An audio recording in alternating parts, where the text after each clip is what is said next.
Blood dripped from Jamal Washington's severed dreadlocks onto the pristine airline carpet as passengers gasped in horror. The flight attendant stood frozen, scissors in hand, not realizing the teenager's father was the airline's largest investor. One phone call would change everything forever.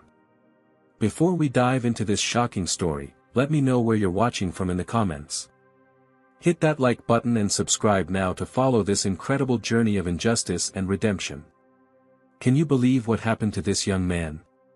Let's find out how a single moment of discrimination sparked a revolution in an entire industry. The morning sun filtered through the blinds of the Washington family home in their affluent Atlanta suburb. 17-year-old Jamal Washington meticulously packed his saxophone into its case, his fingers moving with the precision that had earned him a coveted spot at the National Youth Music Program in New York City. This scholarship wasn't just an opportunity, it was validation of 5 years of relentless practice, of early mornings and late nights dedicated to perfecting his craft. "You got everything packed, son?" Dr. Andre Washington asked, leaning against the doorframe of Jamal's bedroom. At 47, Dr. Washington carried himself with the quiet confidence of a man who had overcome countless obstacles to become one of Atlanta's most respected neurosurgeons. "Almost done, Dad," Jamal replied, carefully placing sheet music into his backpack. His dreadlocks, which he'd grown and maintained for the past 5 years, were neatly tied back. Each lock told a story, of heritage, identity, and personal growth. They weren't just hair, they were a connection to his roots, a silent rebellion against conformity, a declaration of self in a world that often tried to erase him. What Jamal didn't know was that his father had splurged on first-class tickets for their flight to New York. Washington was typically frugal despite his success, preferring to live below his means and invest wisely. This trip, however, called for celebration. "This program's gonna change your life," Dr. Washington said, his voice softening with pride. "Not many kids get this chance." Jamal nodded, well aware of the opportunity before him. The program accepted only 20 students nationwide each year. Being the only one selected from Georgia carried both honor and pressure. "I know, Dad. I won't waste it." Dr. Washington's phone buzzed. Another congratulatory message from a colleague. What none of his medical peers knew was that Andre Washington wasn't just a brilliant surgeon, he was also a major investor in several corporations, including Skyline Airlines, where he quietly held 23% of the company's shares through his investment firm. He preferred keeping his business ventures separate from his medical practice, believing his work should speak for itself without the influence of his financial success. As Jamal carefully placed his dreadlocks in a protective sleep cap for the journey, his father's mind drifted back to his own days in medical school. The memory of Professor Wilkins suggesting he reconsider his career path after acing the neuroanatomy exam still stung 2 decades later. "People might not feel comfortable with someone like you operating on their brains," the professor had said. Andre had responded by graduating top of his class and eventually becoming the youngest department head in the hospital's history. "Excellence is the best response to ignorance," he'd always told Jamal. "Let your achievements speak so loudly they can't hear what you look like." Jamal had inherited his father's quiet determination, channeling it into his music rather than confrontation. When Mrs. Hannity from 3 Doors Down had expressed surprise that urban music could sound so sophisticated, after hearing him practice, Jamal had simply invited her to his school recital where he performed a piece he'd composed himself. She'd left in tears, later bringing him homemade cookies with a note of apology. "I got something for you," Dr. Washington said, pulling a small wooden box from his pocket. Inside was a handcrafted reed holder carved from African blackwood, with intricate patterns etched into its surface. "It belonged to your grandfather. Thought you might want to carry a piece of family history with you." Jamal carefully took the box, running his fingers over the patterns. "It's perfect, Dad. Thank you." 2 hours later, they arrived at Hartsfield-Jackson International Airport, allowing plenty of time before their flight. As they approached the security checkpoint, Jamal was pulled aside for a random screening while several white passengers walked through unhindered. "Sir, "We need to check your hair," the TSA agent said flatly. Dr. Washington stepped forward. "Is there a problem?" "Standard procedure," the agent replied without making eye contact. "Dense hair can conceal prohibited items." Jamal caught his father's eye, giving a slight shake of his head. They'd been through this before. The unspoken agreement between them: pick your battles. After an extensive pat-down and having his saxophone case swabbed twice for explosive residue, Jamal was finally cleared. As they gathered their belongings, Dr. Washington checked his watch. "We've still got an hour before boarding. Want to grab something to eat?" Neither of them knew that this ordinary beginning would spiral into something that would change not just their lives, but an entire industry. The dream trip was about to become a nightmare, and then something else entirely: a reckoning. The boarding process for Skyline Airlines Flight 2143 to New York began promptly at 11:30 a.m. First-class passengers were called first, and Dr. Washington nudged Jamal forward with their boarding passes in hand. As they approached the gate, the attendant's smile faltered slightly when she saw Jamal's dreadlocks. She examined their boarding passes with unusual scrutiny before reluctantly waving them through. "Have a nice flight," she said, her enthusiasm noticeably dimmer than it had been for the older white couple just ahead of them.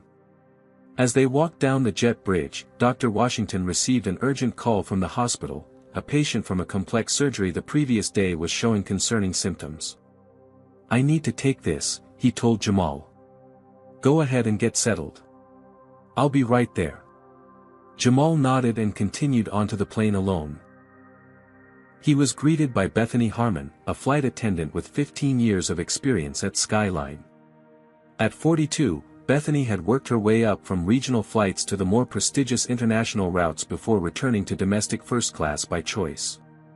Her perfectly pressed uniform and rigid posture reflected her approach to her job: orderly, traditional, and by the book. What wasn't visible was her personnel file, which contained 3 formal complaints for customer service issues with minority passengers. Each had been quietly dismissed by management as misunderstandings.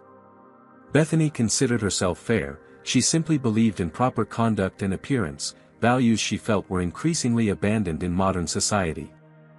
"Boarding pass?" she asked Jamal sharply, though she had already watched him scan it at the gate. Jamal produced it again, maintaining his composure. "Seat 3A, he said politely. Bethany examined the pass with narrowed eyes. "First class is for first-class ticket holders only," she said, her tone suggesting doubt. "Yes, ma'am. That's my ticket." With clear reluctance, she stepped aside. "Very well." As Jamal found his seat by the window, he noticed how other passengers glanced at him, some with curiosity, others with what looked like disapproval. He stored his backpack under the seat, keeping his precious saxophone in the overhead bin. A white businessman in his 50s took the aisle seat beside him, giving a curt nod before immediately opening his laptop. The cabin continued to fill, and Jamal texted his father, "3A. All set up." Bethany reappeared at their row. "Can I see your boarding pass again?" she asked Jamal, ignoring his seatmate completely. Puzzled, Jamal showed it to her a third time. "Is something wrong?" "Just confirming," she said curtly. "We've had issues with seat assignments recently." The businessman beside Jamal frowned slightly but said nothing, his eyes fixed on his screen. Minutes later, Bethany returned with refreshment offers for first-class passengers. She served everyone around Jamal before finally turning to him. "Water?" she asked, her tone notably cooler than the warm, "What would you like to drink?" she'd offered others. "Orange juice, please," Jamal replied. She returned with a plastic cup of orange juice, placing it on his tray without a napkin. "Your hair," she said abruptly, loud enough for nearby passengers to hear. "It's hanging over the seat. That's not appropriate for first class." Jamal touched his dreadlocks self-consciously. They were neatly tied back and not hanging anywhere near the seat. "I'm sorry, but I don't think they're." "It's unprofessional," Bethany interrupted. and potentially unsanitary for other passengers. Several heads turned. Two other flight attendants, Carlos Mendez and Lisa Turner, exchanged uncomfortable glances but remained silent by the galley. "My hair is clean and maintained," Jamal explained calmly, drawing on years of practice handling microaggressions. "These dreadlocks are an expression of my cultural heritage." A young woman across the aisle had begun recording discreetly with her phone. Others were watching the interaction with increasing interest. Bethany's face hardened. Skyline Airlines has a policy about hair extending into the shared space of other passengers. "My hair isn't extending anywhere," Jamal pointed out, still maintaining his composure though his heart was racing. "It's tied back and completely within my personal space." By now, more passengers had their phones out. Bethany noticed and straightened her posture further. "I'll need to speak with the captain about this," she said, turning sharply toward the cockpit. The businessman beside Jamal finally spoke up. "I don't see any problem with his hair," he said, but Bethany was already gone. In the cockpit, Captain Bradley Mason, a 25-year veteran with Skyline, listened to Bethany's complaint with thinning patience. At 58, he had seen countless trivial cabin disputes and had developed a standard approach: let the flight attendants handle it unless it affected flight safety. "What exactly is the issue, Bethany?" he asked, checking his pre-flight checklist. "A passenger in first class has inappropriate hair that violates company policy," she explained. "It's causing disruption." Captain Mason sighed. "Is it blocking any emergency exits?" "No, but..." "Is it preventing you from performing your duties?" "No, but there's a policy." "Handle it," he cut her off. "We're already running 10 minutes behind. Just don't delay takeoff." Emboldened by what she interpreted as authorization, Bethany returned to Jamal's seat where a small crowd of onlookers had gathered. More phones were recording now. "The captain has confirmed that your hair violates Skyline policy," she announced, an outright lie that would later be exposed in the investigation. "You have two options: secure it completely out of sight, or we'll need to remove you from the flight." Jamal looked around desperately for his father, who was still on the phone with the hospital in the jet bridge. "My dad's a passenger too. He'll be here any second. Can I just talk to him first?" "We're behind schedule," Bethany insisted. "I need your decision now, or I'll call security." The businessman beside Jamal stood up. "This is ridiculous. His hair isn't bothering anyone." "Sir, please stay out of this," Bethany snapped. A flight attendant from economy, Tara Williams, approached cautiously. "Bethany, maybe we should wait for his father." "We have a schedule to keep," Bethany cut her off. She produced a pair of scissors from her uniform pocket. "I can help you trim it to comply with policy." Jamal's eyes widened in horror. "You want to cut my hair?" "No way." "Then you'll have to leave the flight," Bethany said coldly, gesturing toward the exit. The security guard at the door took a step forward, hand on his radio. Trapped and increasingly panicked, Jamal tried calling his father, but the call went straight to voicemail. Dr. Washington was still speaking with his patient's nurse. "Final warning," Bethany said. "Comply or deplane." Cornered and seeing no alternative that wouldn't cause an even bigger scene, Jamal reluctantly said, "Fine, just trim it a little bit if that's really necessary." But just the ends. What happened next would shock the nation. Instead of carefully trimming the ends as implied, Bethany took hold of one of Jamal's dreadlocks and cut through it completely at the root. The severed dreadlock fell to the carpet as gasps erupted throughout the cabin. Blood from Jamal's scalp where the scissors had nicked him dripped onto the carpet. Time seemed to freeze as everyone stared in disbelief. Jamal touched his head in shock, his fingers coming away with traces of blood. "What have you done?" he whispered, his voice breaking. Bethany stood motionless, scissors still in hand, suddenly realizing she had crossed a line from which there was no return. And she had no idea that the teenager's father, currently rushing down the jet bridge after finishing his call, was Dr. Andre Washington, the man whose investment firm controlled nearly a quarter of Skyline Airline stock. The incident that would ground an airline had begun. The first tweet appeared before Flight 2143 even pushed back from the gate. Posted by Zoe Chen, a 23-year-old marketing assistant seated in row 5. Watching in horror as a Skyline Air flight attendant just cut off a black teen's dreadlock. Blood everywhere. Video coming. #Skyline cuts. Within minutes, her shaky footage of Bethany cutting Jamal's dreadlock was uploaded and spreading across social media platforms like wildfire.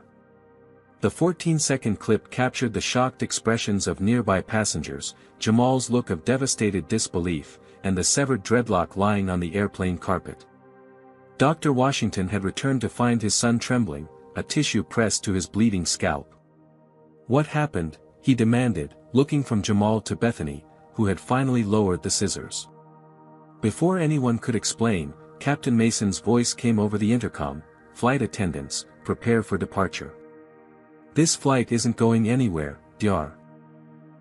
Washington stated firmly, loud enough for the entire first-class cabin to hear. "My son has been assaulted by your staff. Sir, please take your seat or I'll be forced to have you removed," Bethany said, attempting to regain control of the situation. "Do you have any idea who I am?" Dr. Washington asked quietly.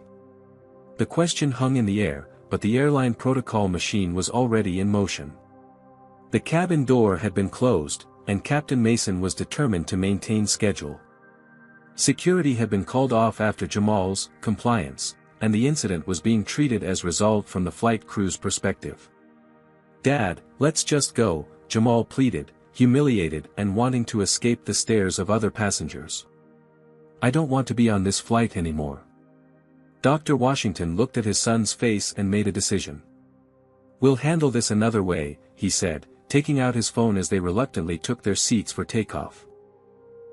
By the time Flight 2143 reached cruising altitude, #SkylineCuts was trending nationally. The video had been viewed over 100,000 times and was being picked up by major news outlets. Skyline's social media team, unprepared for the crisis, issued a boilerplate response that only fueled the outrage. "Skyline Airlines is aware of a situation regarding our appearance policy enforcement. We are investigating the matter and remain committed to a comfortable flying experience for all passengers." This tone-deaf statement sparked a new wave of fury across social media. Comments flooded in. "Appearance policy enforcement equals cutting a black kid's hair OFF. #boycott Skyline. This isn't policy enforcement, this is assault and a hate crime. #SkylineCuts. As the plane continued toward New York, the atmosphere in the cabin was unbearably tense. Jamal had retreated to the bathroom where he texted friends about what happened, spreading the story further.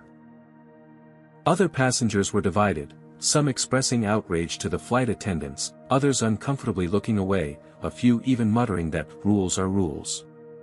Carlos Mendez, one of the other first-class flight attendants, quietly provided Jamal with a proper first aid kit when he returned to his seat. "I'm so sorry," he whispered. "This should never have happened." Bethany had been instructed by the captain to remain in the galley for the remainder of the flight, where she was frantically texting her union representative. 30,000 feet below, Skyline's corporate headquarters was descending into chaos. Thomas Reynolds, the 52-year-old CEO, was pulled from a budget meeting to address the escalating crisis.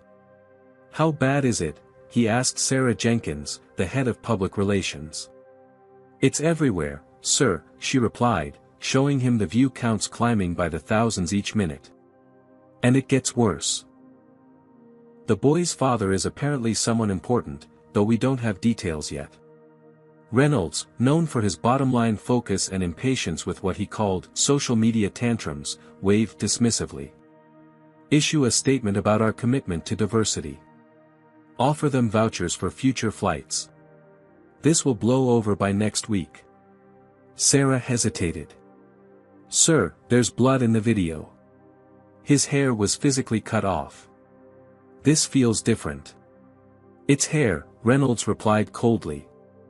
"It grows back." Our policy on passenger appearance is clear. The policy says nothing about cutting passengers' hair, Sarah pointed out. And there are serious cultural implications with dreadlocks specifically. Reynolds checked his watch. Handle it however you need to, just contain it. I have a shareholders meeting to prepare for. He had no idea that one of those shareholders was currently on the flight in question, documenting everything. Back on the plane, celebrity reactions were pouring in as the video spread further. Basketball superstar Dwayne Johnson tweeted, "This is disgusting.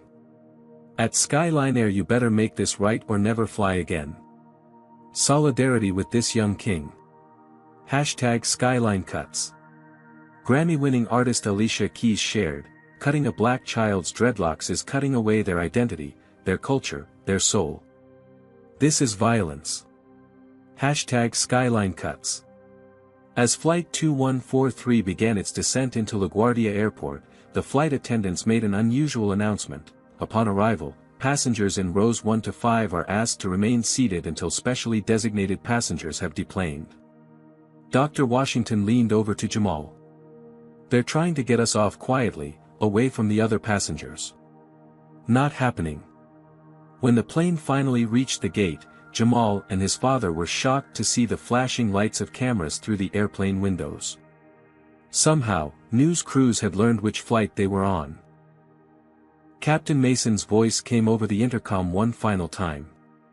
"Folks, there appears to be a media presence at our gate. Please remain calm and exit in an orderly fashion. Skyline representatives will be available in the terminal to assist with any concerns." When the door finally opened, Dr. Washington and Jamal found themselves facing a wall of cameras and microphones. In that instant, Jamal Washington became more than just a talented saxophone player headed to a prestigious music program. He became a symbol in the ongoing battle against discrimination. As reporters shouted questions, Dr. Washington placed a protective arm around his son's shoulders. "My son was assaulted today because of his hair, because of his identity," he stated firmly, his deep voice carrying across the terminal. "Skyline Airlines will be held accountable." Watching this unfold on airport televisions, Thomas Reynolds hastily called an emergency press conference where he made what would later be described as the gasoline statement for how it inflamed the situation. Skyline Airlines regrets the discomfort experienced by passengers today. "Our policies are designed to ensure comfort and safety for everyone. While the enforcement method in question was not standard procedure, we stand by our crew's authority to maintain appropriate appearance standards in our premium cabins." As these words were broadcast, someone in the crowd at LaGuardia shouted to Dr. Washington, "Are you going to sue them?" Dr. Washington's response was measured but clear: Skyline has much bigger problems than a lawsuit coming their way. No one yet understood just how prophetic those words would prove to be. "What do you mean you didn't know?" Dr. Vanessa Lewis demanded, her voice echoing through the surgical suite. "Andre, I called you 3 times. Dar." Andre Washington stared at the post-operation scans of their shared patient, Martin Rodriguez, a 43-year-old father of 4 who had undergone a delicate spinal procedure that morning. The surgery had been successful, but complications had developed hours later, requiring immediate intervention that Dr. Washington had provided while completely unaware of what was happening to his son. "My phone was on silent during the call with the nurse," he explained, his voice unnaturally calm. "I thought Martin was stabilized." "He is now," Dr. Lewis replied, studying her colleague's face. "Andre, what's going on? You're never out of reach for patients." Dr. Washington's phone buzzed again, the 37th notification in the past 15 minutes. He glanced at it briefly, then froze, his professional composure cracking for the first time in his career. "I need to go," he said abruptly, tearing off his lab coat. "Martin's stable. Call me if anything changes, but only if it's life or death. Andre." Dr. Lewis called after him, but he was already gone, running through the hospital corridors toward the parking garage. Inside his Tesla, Dr. Washington finally had a moment to process the barrage of messages flooding his phone. The first was a text from Jamal sent minutes after the incident. "Dad, she cut my hair. She actually cut it off." Then came the missed calls, the news alerts, the videos.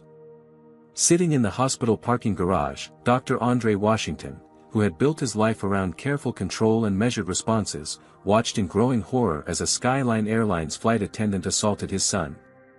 The video ended. Dr. Washington sat motionless, his hands gripping the steering wheel so tightly his knuckles turned white. A memory surfaced, Jamal at 12 years old, asking permission to grow dreadlocks after learning about their cultural significance. The hours they'd spent together researching proper care techniques. The pride in Jamal's eyes when his first locks had finally formed. Somewhere deep in Dr. Washington's mind, a wall crumbled, the wall he'd built over decades of swallowing indignities, of smiling through racism, of teaching his son to rise above ignorance rather than confront it. The philosophy that had guided his life suddenly seemed hollow. Without conscious thought, he found himself driving not home, but to Hartsfield-Jackson International Airport, where Skyline maintained its regional headquarters. His phone continued to buzz with updates, including one from his investment manager asking if he'd seen the news about Skyline stock beginning to slip following a viral incident. Dr. Washington pulled into a reserved parking space with his name on it, one of the perks of being a major investor that he rarely used. As he strode through the executive entrance of the terminal, employees nodded respectfully, unaware of the connection between this well-known investor and the unfolding crisis. Dr. Washington greeted Miranda Phillips, the administrative assistant for the regional office. "We weren't expecting you today. Would you like me to let Mr. Daniels know you're here?" "No need," Dr. Washington replied, walking directly toward the regional manager's office. "He'll know soon enough." Gregory Daniels, Skyline's Southeast Regional Manager, was in the middle of a crisis call when Dr. Washington entered without knocking. Daniels held up one finger, signaling for a moment, not yet realizing who had entered. "Yes, I understand the gravity, but we need to follow protocol," Daniels was saying into the phone. "The flight attendant has been placed on administrative leave pending investigation. We've issued a statement." "Dar." Washington cleared his throat, and Daniels looked up, his eyes widening in recognition. "I'll call you back," he said quickly, ending the call. "Dr. Washington, what an unexpected surprise. What can I do for you today? If this is about the incident on Flight 2143, I assure you we're taking it very seriously." "The incident," Dr. Washington repeated slowly, "involved my son." The color drained from Daniel's face. "Your son? Jamal Washington? The 17-year-old whose dreadlock was cut off by your employee?"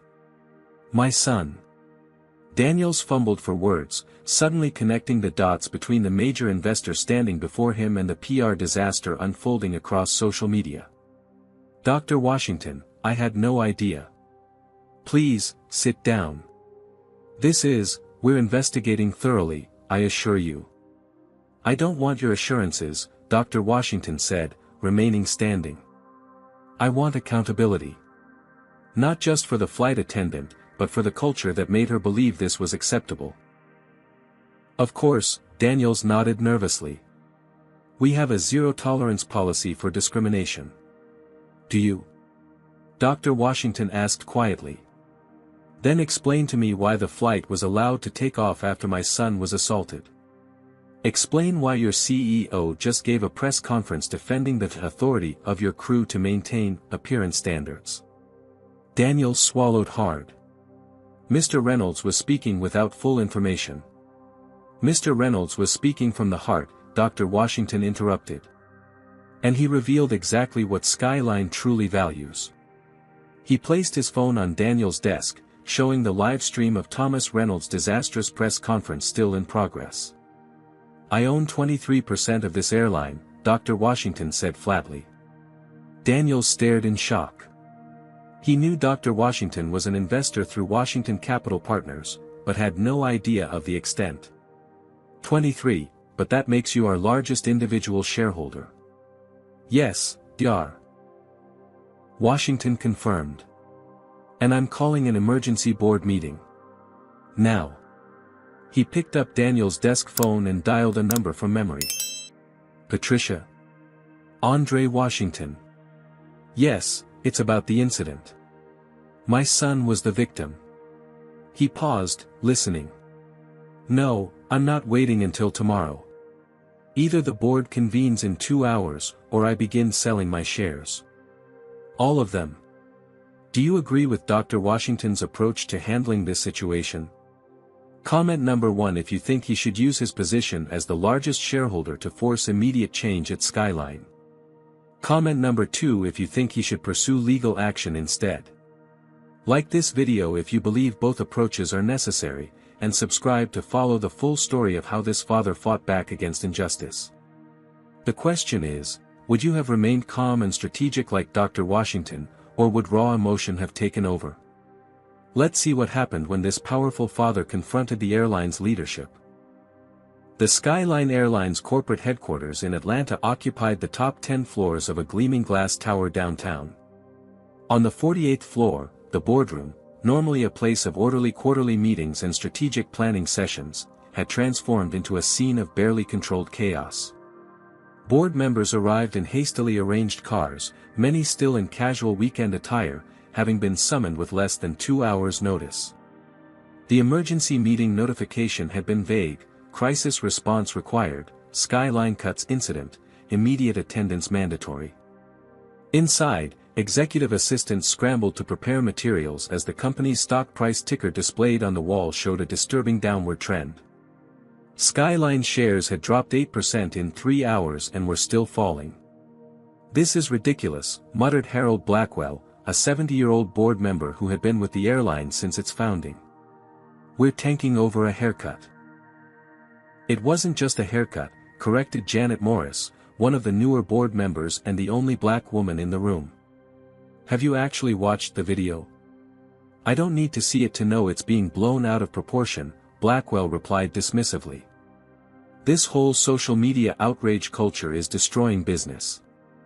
Before Janet could respond, CEO Thomas Reynolds entered, his typical confident stride noticeably diminished.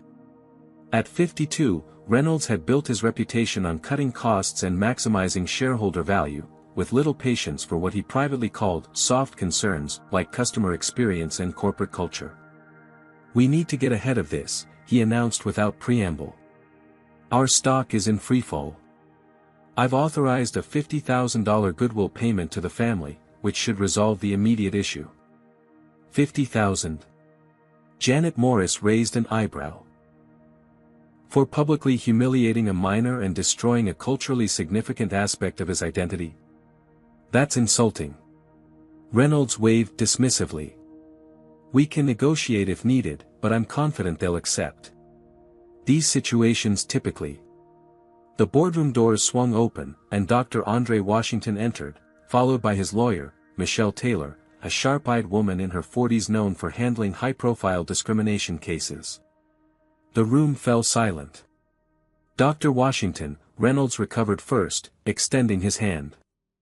"I wasn't aware you'd be joining us today." Dr. Washington ignored the outstretched hand. "Evidently, there are many things you aren't aware of, Mr. Reynolds. Including the fact that the young man your employee assaulted today is my son." The revelation sent visible shock waves through the room. Board members exchanged glances, some confused, others suddenly understanding the gravity of the situation. "Your son?" Reynolds repeated, his confidence faltering. "We had no idea." "Of course, this changes." "Nothing," Dr. Washington interrupted. "It changes nothing. My son deserves justice whether his father owns 23% of this airline or not. But since I do, we're going to address this properly." He placed a document on the table. "This is a list of immediate changes Skyline will implement. Non-negotiable." Reynolds reached for the document, skimming it with growing alarm. "These demands are completely unreasonable. Termination of involved staff without due process. Mandatory company-wide cultural sensitivity training. A $50 million endowment for cultural education programs. This is the minimum required to begin addressing the problem, Dr. Washington finished. And before you continue, you should know that I've spent the past 3 years documenting every discrimination complaint against Skyline. Not just the ones that made it to formal channels, but the hundreds that were dismissed, ignored, or buried. The room grew impossibly quieter. I don't understand, said Barbara Chen, another board member. Why would you be collecting complaints against a company you've invested in? Because I believe in fixing broken systems from within, Dr. Washington replied. I began investing in Skyline after my mother was humiliated by one of your flight attendants in 2018. I promised her I would change the culture of this airline. He turned to face Reynolds directly. I've waited, watched, and documented while this company repeatedly failed to address its systemic problems. Today, those problems were inflicted on my son. My patience is over. Reynolds attempted to regain control of the meeting.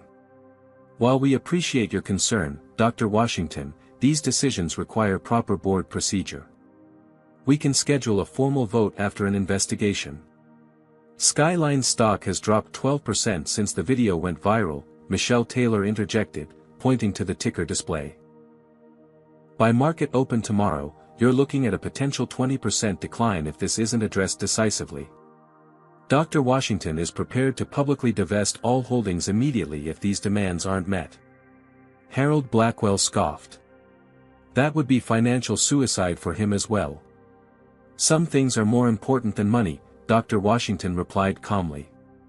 My son's dignity, for one.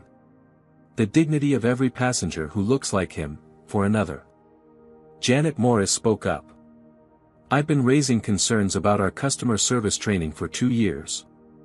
The data clearly shows disproportionate complaints from minority passengers, which have been consistently dismissed as subjective perception issues. Reynolds' face hardened. This is beginning to sound like a coordinated attack. Dr. Washington, with all due respect, are you using this unfortunate incident to leverage a takeover? The accusation hung in the air for a moment before Dr.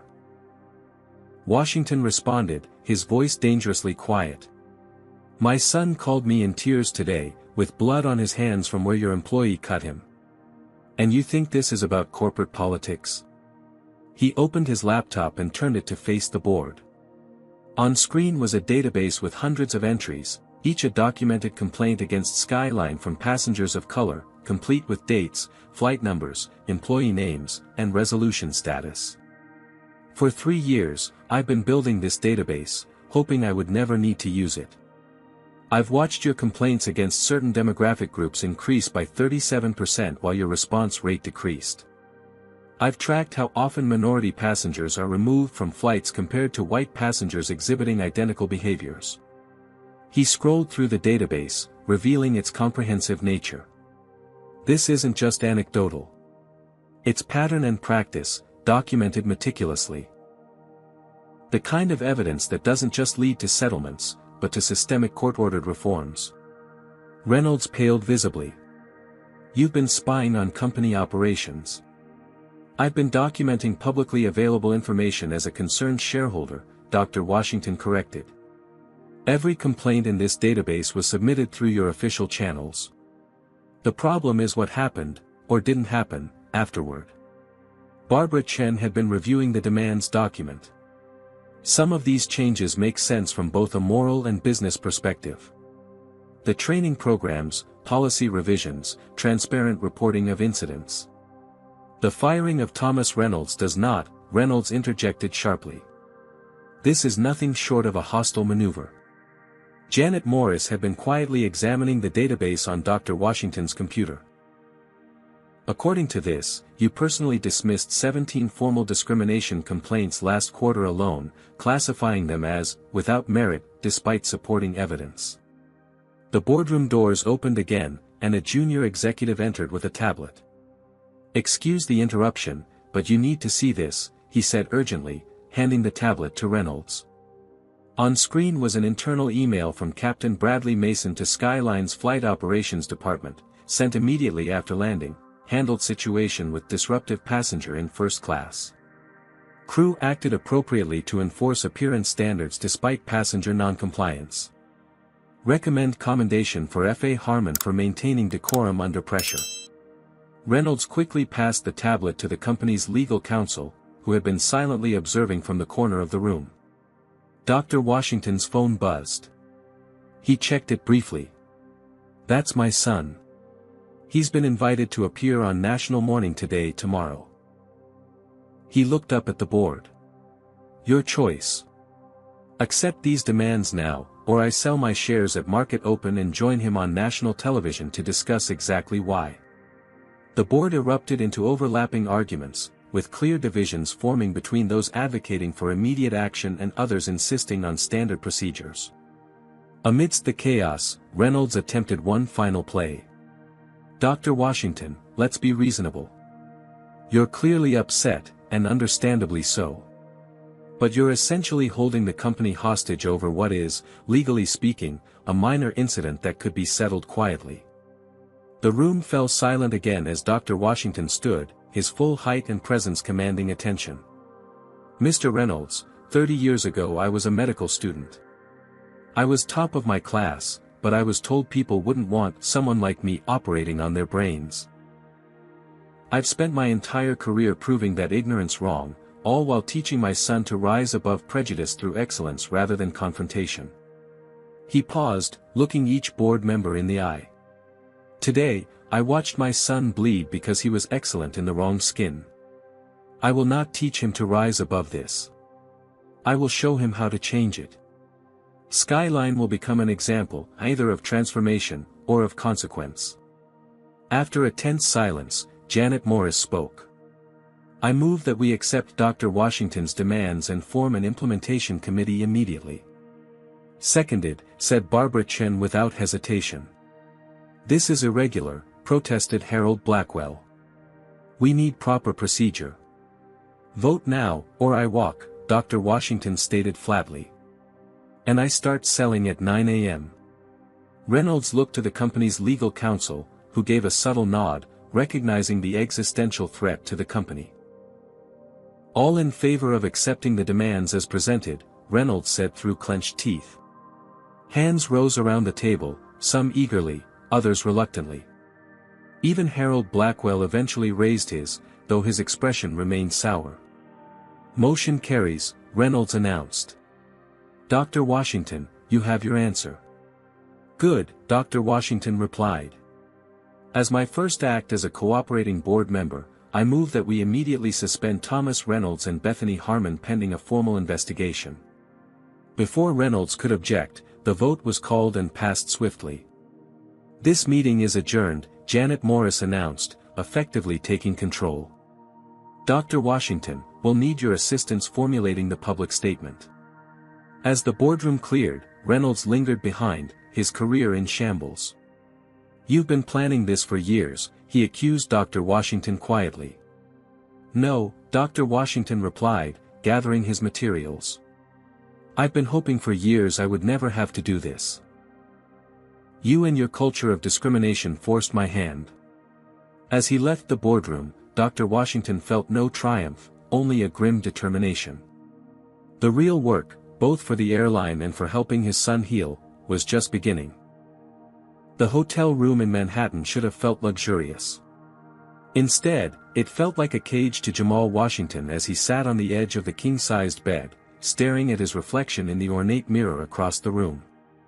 His hand reached up unconsciously to touch the spot where his dreadlock had been cut, finding only the small bandage covering the place where the scissors had nicked his scalp. Outside, the bustling energy of New York City continued unabated. Somewhere across town, the National Youth Music Program's orientation was happening without him. The opportunity he had worked countless hours to earn was slipping away while he hid from the media frenzy his ordeal had sparked. His phone buzzed again, the 43rd notification in the past hour. Most were from strangers, finding his social media accounts and sending messages ranging from support to unwanted advice to occasional hatred. Jamal had stopped reading them. The only messages he'd responded to were from his father, updating him on the board meeting, and his saxophone instructor back home, who had simply written, "This doesn't define you." Your music does. A soft knock at the door broke his trance. Jamal. It's Dad. Dr. Washington entered, looking simultaneously exhausted and energized. He'd spent the past 5 hours in emergency meetings with Skyline's board and legal team. How you holding up? He asked, sitting beside his son. Jamal shrugged. Everyone's seen it, he said quietly. Millions of people have watched me get. He couldn't finish the sentence. The humiliation was still too raw. Dr. Washington placed a hand gently on his son's shoulder. I know. But they've also seen your dignity. Your restraint. What good did restraint do? Jamal suddenly burst out, years of carefully contained emotion finally breaking through. I've always done what you taught me: excel, stay calm, don't give them a reason. And look what happened anyway. The outburst hung between them, father and son both surprised by its intensity. You're right, Dr. Washington said finally, the admission clearly difficult for him. I taught you what helped me survive in a world that wasn't fair. Maybe I should have taught you more about changing that world instead. Jamal looked up, surprised by his father's words. The thing is, Dr. Washington continued, I never wanted fighting racism to become your job. I wanted you to be free to just be a musician, a student, a teenager. But freedom isn't really freedom if it depends on others' permission. He reached into his pocket and pulled out a small wooden box, a twin to the reed holder he'd given Jamal before their trip. This was supposed to be a graduation gift, but I think you need it now. He opened the box to reveal a small carved figure, a musician with a saxophone, made from the same African blackwood as the reed holder. It was your grandfather's. He played too, back when black musicians had to use service entrances to perform in the very clubs they were making famous. Jamal took the figure, examining its intricate details. You never told me he was a musician. There's a lot I haven't told you, Dr. Washington admitted. About our family history, about my own experiences. I think I wanted to protect you from it all. I'm not a kid anymore, Dad. No, Dr. Washington agreed. You're not. And after today, you're also something else, a symbol, whether you want to be or not. Jamal groaned, falling back on the bed. I just want to play my saxophone. And you will, his father assured him. But first, you have a choice to make about tomorrow. National Morning Today wants to interview you about what happened. I know. They've called 6 times. Jamal stared at the ceiling. What do you think I should do? What do you want to do? Dr. Washington countered. Before Jamal could answer, his phone chimed with an unfamiliar tone, a direct message on Music Connect, the social platform for aspiring musicians. The message was from Sophie Williams, another scholarship recipient in the program. Hey, I saw what happened. We all did. The program director says your spot is secure whenever you're ready. We're saving you a seat. Some of us are organizing a solidarity event tomorrow if you're interested. No pressure. Your music speaks for itself. Attached was a photo of the program participants, many with temporary blue ribbons in their hair, the color of Skyline Airlines, with a sign reading, Artists Against Discrimination #Justice for Jamal. Something shifted in Jamal's expression as he showed the message to his father. I missed the first day, he said, a new determination in his voice. I'm not missing the second. Are you sure? Dr. Washington asked. No one would blame you for taking time. That's what they want, isn't it? For people like us to stay quiet, stay home, stay invisible. Jamal stood up, a decision made. I'm going to the program tomorrow. And I'll do the interview, but on one condition, I play my saxophone first. I want them to see me as a musician before they see me as a victim. Dr. Washington nodded, pride evident in his eyes. I'll make the arrangements. That night, as Dr. Washington finalized details with the network, Jamal received another unexpected message. This one came from Derek Hamilton, a Grammy-winning saxophonist who had been Jamal's idol since he first picked up the instrument. "Young king, what happened to you was an assault on your personhood, your heritage, and your art. I've been where you are. Different circumstances, same fight. I'm in NYC right now. Would be honored to meet you, musician to musician. Your father has my number. Keep playing. Keep being. The greatest revenge is excellence." For the first time since the incident, Jamal felt something beyond anger and humiliation, a sense of connection to something larger than himself, a lineage of artists who had faced discrimination and transformed it into transcendent music. The next morning, Jamal arrived at the National Youth Music Program with his father. As they approached the entrance, he hesitated, suddenly aware of the stares and whispers from people recognizing him from the viral video. "Second thoughts?" Dr. Washington asked quietly. Jamal squared his shoulders. "No. But I think I need to do this part alone." His father nodded understandingly. "I'll be right here when you're done." As Jamal walked into the building, carrying his saxophone case like a shield, the program director, Dr. Eliza Montgomery, met him immediately. "Jamal, we're so glad you made it," she said warmly. "Your absence was deeply felt yesterday." Before he could respond, a small group of students approached, led by a tall girl with bright eyes whom Jamal recognized from the photo as Sophie Williams. "You must be Jamal," she said, extending her hand. "Your audition recording was incredible. We saved you a seat in the saxophone section." The simple normality of the interaction, being recognized for his music rather than his trauma, brought a lump to Jamal's throat. "Thanks," he managed. "Sorry I missed yesterday." "Don't apologize," Sophie said firmly. "We're the ones who should be sorry. What happened to you, it was wrong on every level." Other students nodded in agreement.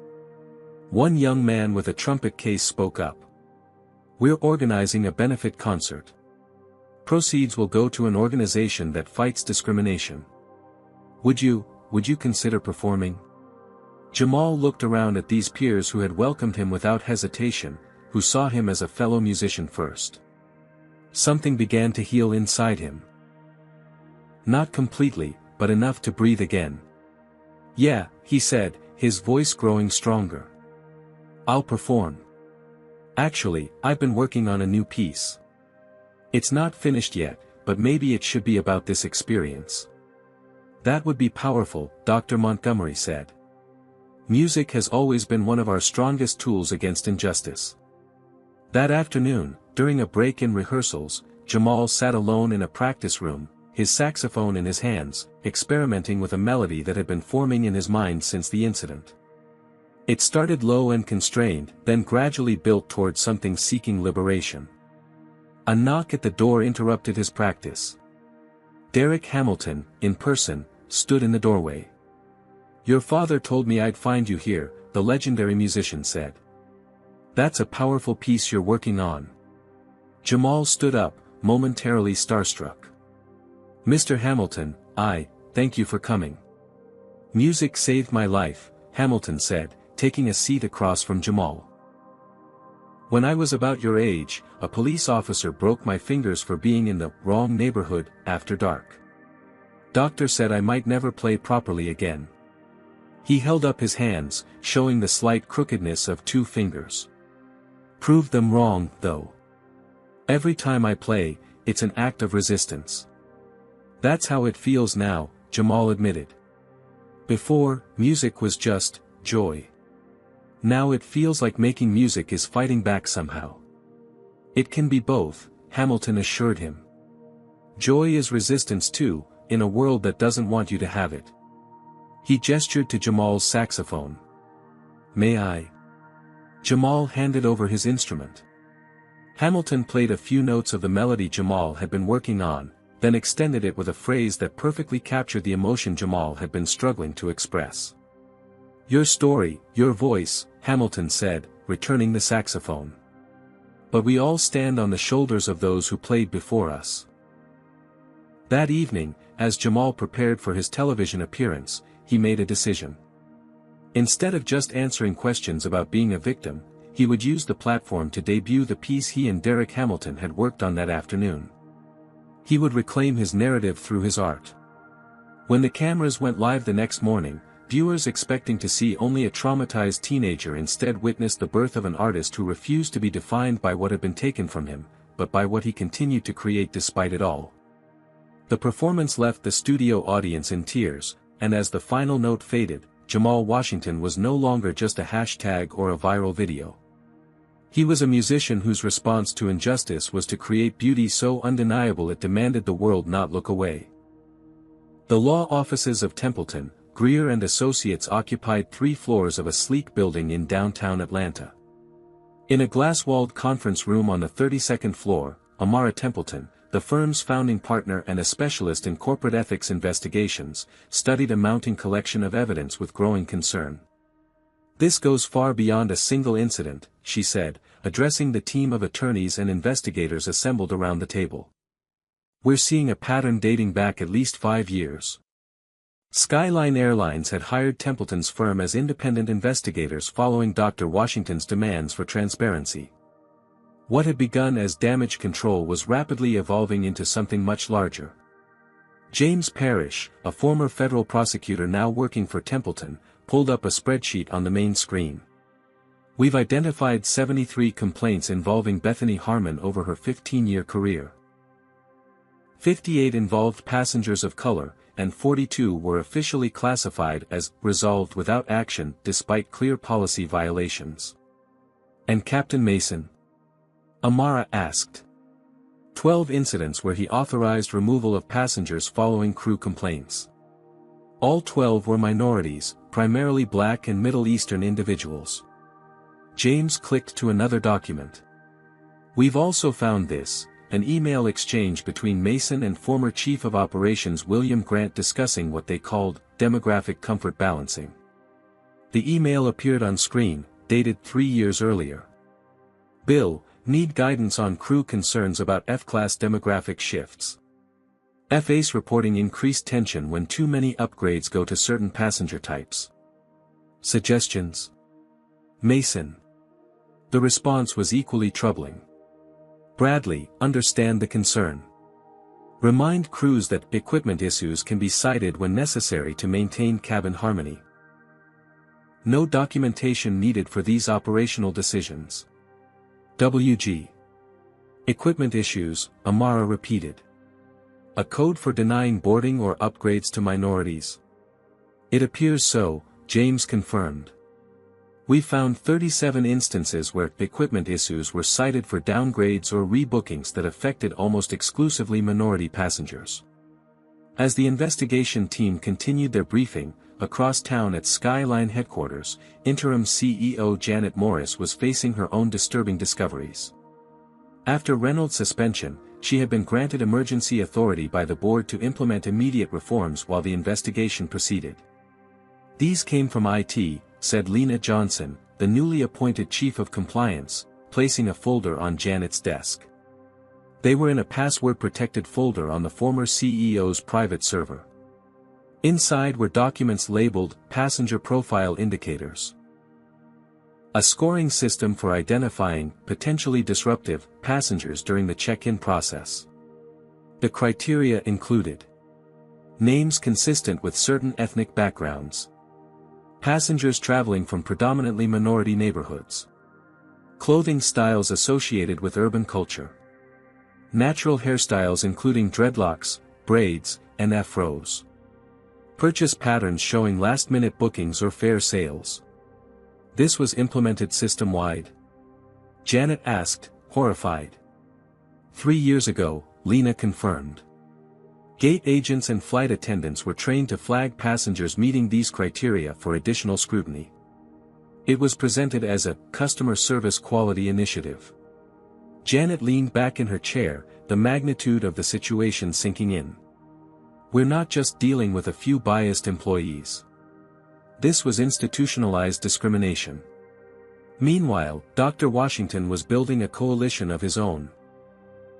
In the private dining room of Atlanta's exclusive Piedmont Club, he met with 12 other prominent investors, all successful black professionals with significant holdings across various industries. Skyline is just the tip of the iceberg, he told the assembled group. Every transportation and service industry has these issues. What happened to Jamal has given us an opportunity to demand real change. Maxwell Pierce, a tech entrepreneur and venture capitalist, nodded in agreement. I've already begun reviewing my portfolio company's customer service metrics by demographic. The disparities are striking once you actually look for them. The question is strategy, said Danielle Reeves, who managed a major pension fund. Do we work from inside as shareholders, or apply pressure from outside through boycotts and media? Both, Dr. Washington replied decisively. I'm remaining on Skyline's board to ensure the reforms have teeth, but we need external pressure to maintain momentum. The group discussed forming an investment collective specifically focused on transportation equity, with the power to influence policies across airlines, rideshare companies, and other services. As these separate investigations and initiatives unfolded, the media landscape was shifting as well. What had begun as outrage over a viral video had evolved into in-depth reporting on discrimination throughout the travel industry. The National Transportation Equality Project, a civil rights organization that had been documenting such incidents for years, suddenly found their previously ignored research at the center of national attention. Their database of over 3,000 incidents provided crucial context to Jamal's experience, revealing it as part of a systemic problem rather than an isolated event. Competing airlines, initially hoping to capitalize on Skyline's troubles, found themselves under scrutiny as well. When Aeronational Airlines ran advertisements promising respectful service for all passengers, former employees quickly came forward with stories contradicting this claim, forcing the company to withdraw the campaign. At the Department of Transportation, Secretary David Alvarez called an emergency meeting of airline executives. This is now a federal concern, he informed them. We will be conducting a comprehensive review of customer service policies across all carriers, with particular attention to potential civil rights violations. Back at Templeton's law office, a young paralegal burst into the conference room, interrupting the ongoing briefing. You need to see this, she said urgently, connecting her laptop to the display screen. It just leaked online. The screen showed an internal Skyline training video from 2 years earlier. In it, a trainer instructed flight attendants on appearance standard enforcement, using troubling language. When addressing appearance concerns with passengers in premium cabins, remember that our first-class experience is designed with our core customer base in mind. Passengers whose appearance may cause discomfort to our typical first-class customers should be addressed discreetly but firmly. The video went on to demonstrate scenarios, all featuring actors portraying minority passengers, and suggested phrases for redirecting these passengers to comply with unstated cultural expectations. Where did this come from? Amara demanded. Anonymous upload, the paralegal explained. But it's been verified as authentic by 3 former Skyline trainers.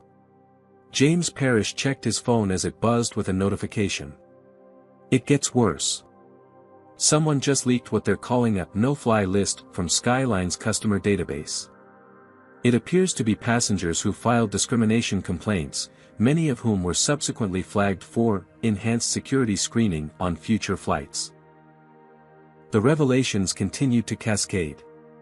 By the end of the week, what had begun as an investigation into one flight attendant's actions had expanded to implicate dozens of executives, a corporate culture built on systemic bias, and industry-wide practices that had gone unchallenged for decades. On Friday afternoon, as Jamal finished his first full week at the music program, having missed only that first day, Dr. Washington received a call from Amara Templeton. Dr. Washington, we've completed our preliminary findings, she said, her voice grave. This goes beyond anything we anticipated. The board needs to see this immediately. How bad is it? He asked. Bad enough that criminal charges are possible for some executives, she replied. And the financial liability, the class action that's forming could involve thousands of plaintiffs. Dr. Washington closed his eyes briefly. What had happened to his son was just the visible tip of a massive iceberg of discrimination. The question now was whether to melt the iceberg slowly through reform or shatter it through legal action that might destroy the company entirely. "I'll be there in an hour," he said finally. "And Amara? Bring everything. It's time for complete transparency, whatever the cost."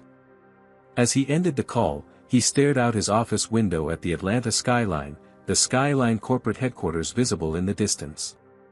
The company he had invested in with the hope of changing from within now stood at a crossroads, as did he. The father in him wanted justice for his son, but the businessman understood that true systemic change required more than just punishment. His phone rang again, Jamal calling from New York. Dr. Washington took a deep breath and answered, knowing the decisions he made in the coming days would shape not only the future of an airline but also the lesson his son would learn about power, justice, and the possibility of genuine transformation. The hearing room in the Rayburn House office building fell silent as Jamal Washington approached the microphone. The Congressional Subcommittee on Transportation and Infrastructure had convened a special session titled Discrimination in Air Travel, Policies, Practices, and Protection of Civil Rights. At 18, Jamal was the youngest witness scheduled to testify. His father sat supportively in the row behind him, alongside Michelle Taylor, their attorney. Across the room, interim Skyline CEO Janet Morris and several board members waited their turn, as did transportation officials and civil rights experts. Representative Diane Lawson, the committee chairwoman, addressed him kindly. "Mr. Washington, thank you for being here today. We understand this may be difficult, but your perspective is invaluable to our investigation. Please proceed when you're ready."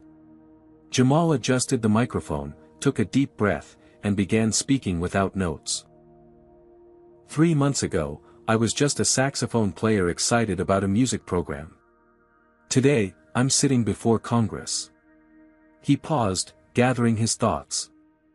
I didn't ask to become a symbol or to have my name turned into a hashtag. But what happened to me on that plane happens to people who look like me every day, usually without cameras recording, without powerful parents, without viral videos to force accountability. He touched the spot where his dreadlock had been cut.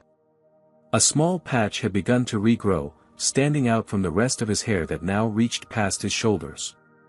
When that flight attendant cut my hair, she didn't just remove a dreadlock. She cut away a piece of my identity, my culture, my self-expression. She decided that who I am was incompatible with being treated with dignity. The room remained silent, captivated by his composed delivery despite the emotion behind his words.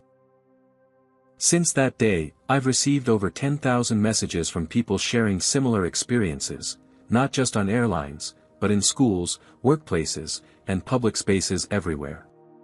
People denied opportunity, dignity, or safety because of their appearance, their names, their accents. He leaned forward slightly. What happened to me wasn't an isolated incident or just one person's bias. It was the result of a system designed to make certain people feel unwelcome. The only thing unusual about my situation was that it was recorded, and that my father had the power to demand accountability. Representative James Chin spoke next. "Mr. Washington, your testimony is powerful. What do you hope will come from these hearings?" Jamal considered the question carefully. "I hope no other kid has to choose between their cultural identity and being treated with respect. I hope companies realize that diversity isn't just something for their marketing materials but something they actually have to practice. And honestly, I hope someday I can just be known as a musician again, not as the kid who had his dreadlock cut off on a plane." The questioning continued for nearly an hour, with Jamal answering thoughtfully, occasionally deferring to his attorney on legal matters. When he finished, the committee thanked him, and he returned to his seat beside his father, who squeezed his shoulder proudly. Next to testify was Thomas Reynolds, Skyline's suspended CEO, who had been subpoenaed despite the company's attempts to shield him from public questioning. From his first statement, it was clear Reynolds had been poorly prepared by his personal legal team. "While I regret the discomfort experienced by Mr. Washington, I maintain that Skyline's policies were designed to ensure a consistent experience for all passengers. Any implementation issues were the result of individual employee actions, not corporate direction. Representative Lawson leaned forward. Mr. Reynolds, we have obtained internal emails in which you personally approved what was called the Passenger Profile Indicators Program. Are you familiar with this program?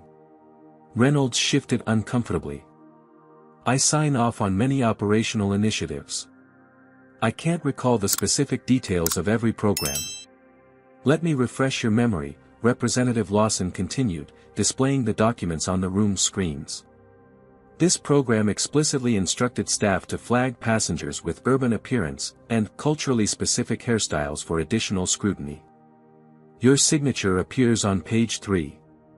The hearing deteriorated further for Reynolds as committee members presented document after document showing his knowledge of and participation in discriminatory practices.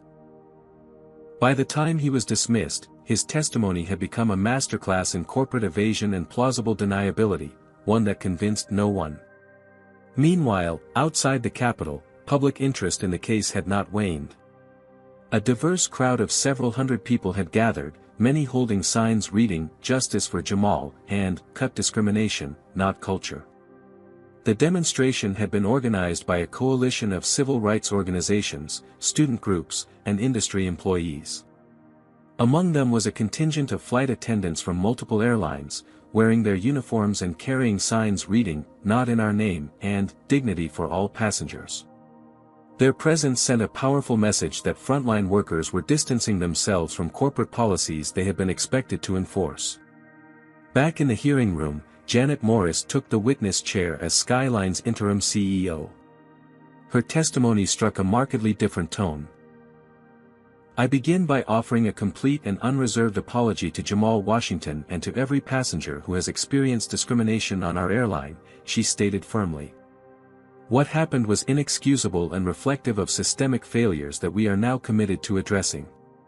She outlined the extensive changes already implemented at Skyline, including termination of employees directly involved in discrimination incidents, comprehensive revision of all appearance and behavior policies, mandatory anti-bias training for all customer-facing staff, creation of a passenger advocacy office with direct board oversight, transparent reporting of all discrimination complaints and resolutions, hiring of diversity officers at every major hub. We recognize that these changes, while necessary, cannot undo the harm already caused, Morris concluded. Skyline is committed not just to internal reform but to becoming a leader in promoting equity throughout the industry. As the hearing proceeded into its second day, the Department of Transportation presented its preliminary findings from a broader investigation into industry practices. The results were damning. Every major airline showed statistically significant disparities in how passengers of color were treated, from upgrade availability to removal rates to complaint resolution. Secretary Alvarez announced a series of new regulations requiring airlines to collect and publicly report demographic data on passenger experiences, with substantial penalties for companies showing persistent disparities. The hearing's impact extended beyond government action. Major corporate clients began announcing travel policies requiring airlines to demonstrate equity commitments before being approved for business contracts. Travel influencers launched a dignity rating system scoring airlines on their treatment of diverse passengers. For Skyline specifically, the path forward remained uncertain. While the company had responded aggressively to the crisis with Morris at the helm, its stock had yet to recover fully. The board was divided on whether to attempt to rebuild independently or seek merger options that would essentially dissolve the Skyline brand. 1 week after the hearings concluded, Dr. Washington received a call from Patricia Harding, the board chairperson. "Andre, we've made a decision," she said without preamble. "We want you to take over as chairman." The offer stunned him. "Why me? I forced the company into this position." "Exactly," Patricia replied. "You saw what needed to change before anyone else did. You have the moral authority and business acumen to lead a genuine transformation." The board voted unanimously. Dr. Washington was silent for a long moment. The offer presented both opportunity and dilemma. As chairman, he could ensure the reforms had real impact rather than becoming corporate window dressing. But accepting would also tie him personally to Skyline's future success or failure. "I need to discuss this with my son," he said finally. "This affects him too." That evening, in a video call between Atlanta and New York, father and son debated the unexpected offer. "If you take it, people might think we've been bought off," Jamal pointed out. "Like they gave you power to make you stop pushing for change." Or, Dr. Washington countered, "It could be a chance to make sure the changes are real and lasting." "What about the lawsuit?" Jamal asked, referring to the class action that had formed with him as the lead plaintiff. "Wouldn't that be a conflict?" "Yes," his father acknowledged. "I'd have to step away from any involvement in the litigation." Jamal considered this, absently touching the regrowth of his cut dreadlock. "So we'd be giving up our fight?" "Not giving up," Dr. Washington clarified. "Changing tactics. Sometimes you fight from the outside, sometimes from within. The question is which approach will create the most meaningful change." Their conversation continued late into the night, weighing principles against pragmatism, justice against strategy. By morning, they had reached a decision, though not the one either had expected at the beginning of their discussion. The next day, as Skyline stock fluctuated with rumors of bankruptcy or potential acquisition, Dr. Washington prepared for the announcement that would determine not just his family's next chapter, but potentially the future of an entire industry's approach to equality. Camera flashes illuminated the Skyline Airlines headquarters lobby as journalists from across the country gathered for what had been billed as a major announcement regarding the company's future. Speculation ran rampant. Would the embattled airline declare bankruptcy? Announce a merger? Reveal additional scandals? The tension in the room was palpable as Dr. Andre Washington approached the podium, flanked by Janet Morris, Patricia Harding, and surprisingly, Jamal Washington. The presence of the teenager whose dreadlock cutting had triggered the company's crisis sent a ripple of whispers through the assembled press corps. Dr. Washington adjusted the microphone and addressed the room with the measured confidence that had become his trademark throughout the ordeal. 3 months ago, my son boarded a Skyline Airlines flight as an excited young musician heading to a prestigious program. What happened next sparked a national conversation about dignity, identity, and whose humanity we recognize in our society. He paused, making eye contact with several reporters before continuing. "Yesterday, the Skyline board offered me the position of chairman, an opportunity to guide this company's transformation from within. After careful consideration and discussion with my family, I have decided to decline this position." Gasps and murmurs filled the room. Cameras clicked rapidly as reporters rushed to update their developing stories. Instead, Dr. Washington continued, "I am announcing the formation of the Transportation Equity Initiative, an independent foundation dedicated to addressing discrimination across all modes of transportation. Skyline Airlines has committed $50 million in initial funding, with additional support from a coalition of industry partners and private investors."